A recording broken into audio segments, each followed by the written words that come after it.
He was a very good mediator, ভালো মধ্যস্থতাকারী ছিলেন। স্ত্রীদের মধ্যেও ঝগড়া লাগতো, বিশ্বনবীর স্ত্রীদের মধ্যেও খুনসুটি হতো, ঝগড়া মারামারি।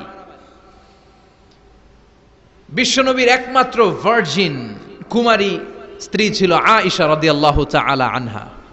ওনার বাড়িতে বিশ্বনবীর আরেক স্ত্রী, খুব সম্ভবত হাফসা বা সফিয়া, কোন বর্ণনা এসেছে পায়েস, কোথাও এসেছে ঝোলওয়ালা তরকারি হাদিয়া নিয়ে আসছে, যে এটা আপনারা দিলাম। মা আয়েশা তরকারি দেখে রেগে গেলেন, আমার ঘরে তরকারি দিছো কেন, আমি রাঁধতে পারি না? আমি নিজ হাতে রান্না করে বিশ্বনবীরে খাওয়াবো। রেগে মেগে তরকারির ঝোল নিয়ে সফিয়ার বা হাফসার গালের মধ্যে মেখে দিয়েছে। হাফসা যে বিশ্বনবীর কাছে বলি, ইয়া রাসূলুল্লাহ, কুমারী বউ তো আদর করছেন বেশি, লাই দিয়া কই তুলছেন দেখেন।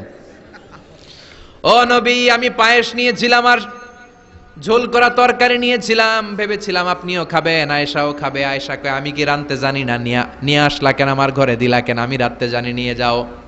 শুধু আমার তরকারিটা প্রত্যাখ্যান করে নাই, তরকারির ঝোল আর পায়েস দিয়ে আমার গালের মধ্যে কসমেটিক্স বানায়া দিছে।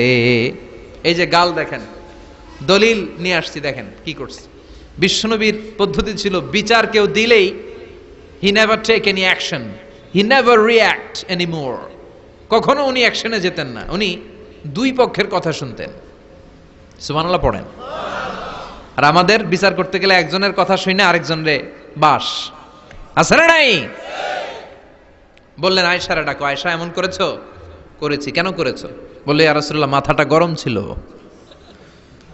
নিজেকে সামলাতে পারিনি গো নবী, সামলাতে পারিনি, আমি ভুল করেছি, আমি স্বীকার করলাম, মাফ করে দেন। বিশ্বনবী বললেন, এবার ঠিক আছে, দুজনের কথা আমি শুনেছি, এবার আমার জাজমেন্ট হচ্ছে কিসাস, মানে যেমন করেছো তেমন, গুতা মারলে গুতা, ঘুষি মারলে ঘুষি, আঘাত করলে আঘাত, ঠিক কিনা? হাফসাকে তুমি যেমনি ঝোল মাখিয়ে দিয়েছো, হাফসা তুমিও বাটি থেকে ঝোল নিয়ে আয়েশার গালে পলিশ করে দাও। হাফসাও সুযোগ পাইয়া ঝোল নিয়ে মাইখা দিছে। এবার দুইজনের গালে কসমেটিক্স। বিশ্বনবী মুচকি হাসলেন, আরশের উপর থেকে খুশি হয়ে গেল কে? এটা হচ্ছে বিশ্বনবীর বিচার করার বুদ্ধিমত্তা। হি ওয়াজ এ ভেরি গুড মিডিয়েটর।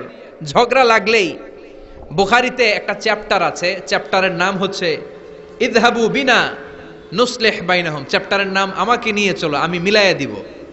চ্যাপ্টারের নাম কি? আমাকে নিয়ে যাও, আমি মিলাইয়া দিয়ে আসবো।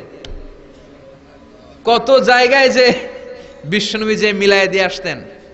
মক্কা থেকে তিনি যখন মদিনায় এসছেন, মদিনার দুইটা গোত্র ছিল, আউস আর খাজরাজ।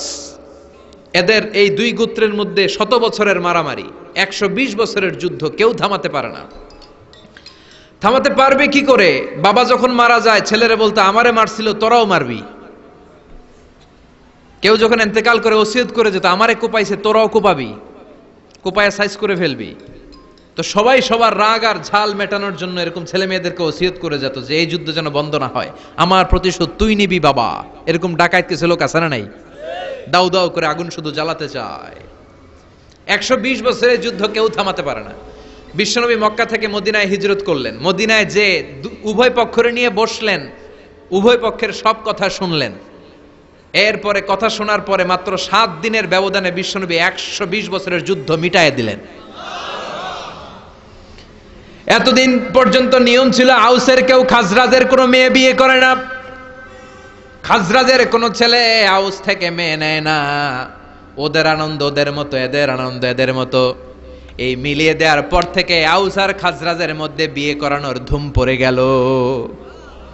এরা কুরবানির গোশত নিয়ে আউসের এরা খাজরাজের বাড়িতে দিয়ে আসে, খাজরাজের এরা আবার উট জবাই করলে বড় রান দিয়ে আসে আউসের কাছে। সুবহানাল্লাহ পড়েন।